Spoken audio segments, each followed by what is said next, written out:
Assalamualaikum warahmatullahi wabarakatuh. Selamat pagi semuanya. Kami dari kelompok 1 mata kuliah teori akuntansi. Dalam video kali ini kami akan menjelaskan tentang akuntansi perubahan harga. Tentunya kita semua tahu perubahan harga adalah adanya perbedaan harga barang atau jasa dalam waktu yang berbeda.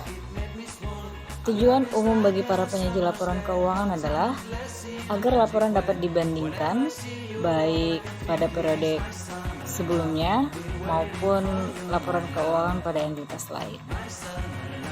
Ada 3 jenis perubahan harga. Yang pertama adalah perubahan harga umum, yang kedua perubahan harga spesifik, yang ketiga perubahan harga relatif.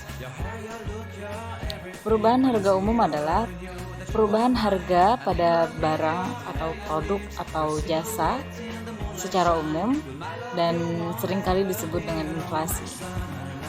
Yang kedua, perubahan harga spesifik. Perubahan harga spesifik adalah perubahan karakteristik barang sehingga mengakibatkan perubahan harga yang berakibat oleh kemajuan teknologi dan selera customer pada barang tersebut. Sedangkan yang ketiga, harga relatif adalah perubahan harga spesifik setelah dipengaruhi oleh perubahan harga umum. Berlanjut pada masalah unit penghitungan. Model akuntansi untuk mengatasi hal ini sering disebut dengan akuntansi tingkat harga umum atau general price level accounting. Adapun istilah lain untuk menunjukkan model ini adalah akuntansi inflasi, akuntansi daya beli konstan, akuntansi rupiah konstan, dan akuntansi stabilisasi.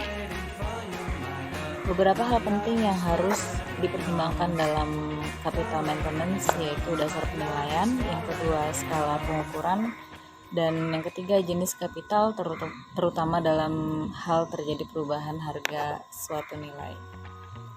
Selanjutnya adalah pos-pos moneter.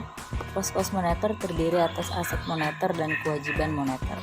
Aset moneter adalah klaim untuk menerima kas di masa mendatang dengan jumlah dan aset yang pasti tanpa mengaitkannya dengan harga masa datang atau barang dan jasa tertentu.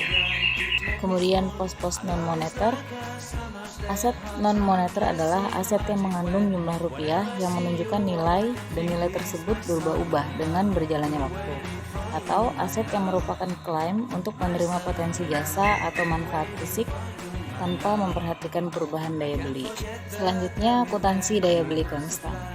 Tujuan akuntansi daya beli konstan adalah mempertahankan kapital atas dasar daya beli.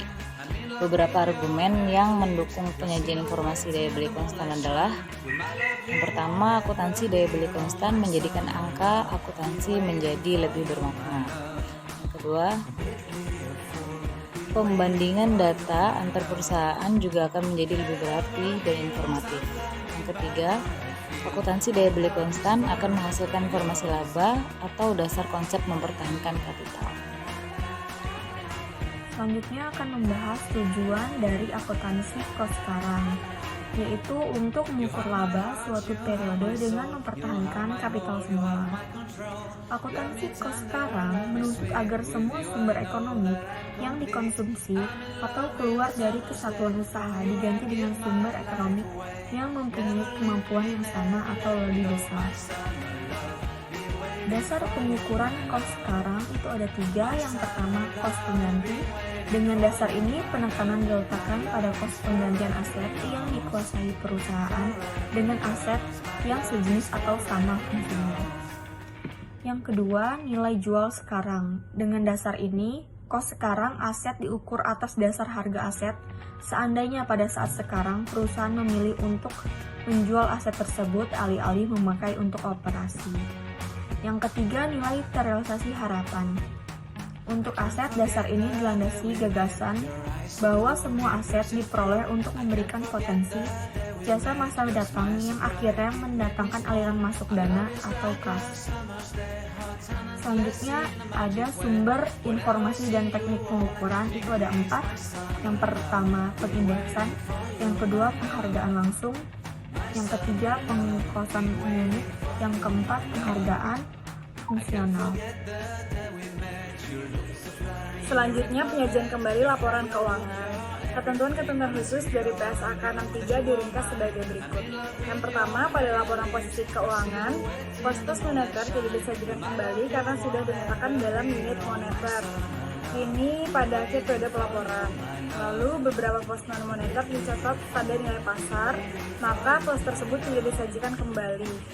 Lalu sebagian besar pos-pos non-moneter dicatat pada biaya perolehan atau biaya perolehan dikurangi penyusutan. Selanjutnya, komponen-komponen ekuitas pemegang saham, kecuali saldo laba dan surplus revaluasi disajikan kembali dengan menggunakan indeks harga umum dari tanggal komponen-komponen ekuitas tersebut dikontribusikan atau muncul. Lalu pada laporan laba rugi komprehensif, seluruh pos dalam laporan laba rugi komprehensif disajikan kembali dengan menerapkan perubahan indeks harga umum dari tanggal pos-pos tersebut awalnya dicatat dalam laporan keuangan, sehingga pos-pos tersebut dinyatakan dalam unit pengukuran ini pada akhir periode pelaporan.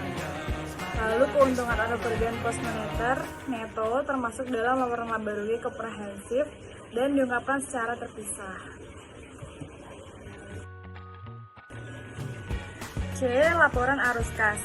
Seluruh pos dalam laporan arus kas dinyatakan dalam unit pengukuran kini pada akhir periode pelaporan. D. Laporan keuangan untuk anak perusahaan atau laporan keuangan konsolidasi.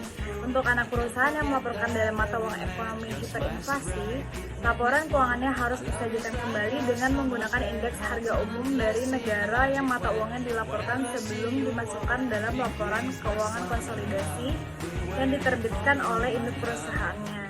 Lalu ketika anak perusahaan merupakan perusahaan asing, maka laporan keuangan yang disajikan kembali dijabarkan pada kurs penutup.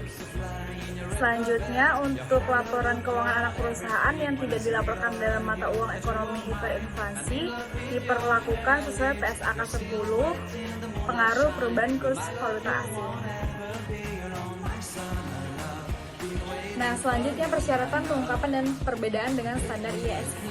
PSAK 63 mensyaratkan pengungkapan bahwa fakta laporan keuangan dan angka yang terkait dalam periode sebelumnya telah disajikan kembali untuk perubahan dalam biaya beli umum dari mata uang pelaporan, laporan keuangan berdasarkan pada pendekatan biaya historis atau pendekatan biaya kini, nama dan tingkat indeks harga dan akhir periode pelaporan serta perpindahan dalam indeks tersebut selama periode pelaporan kini dan sebelumnya.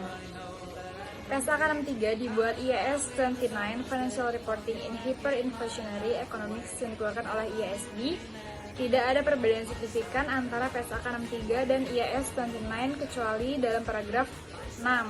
PSAK 63 tidak memasukkan kata biological are generally required to be measured at fair value karena IAS 41 agriculture belum diadopsi di Indonesia.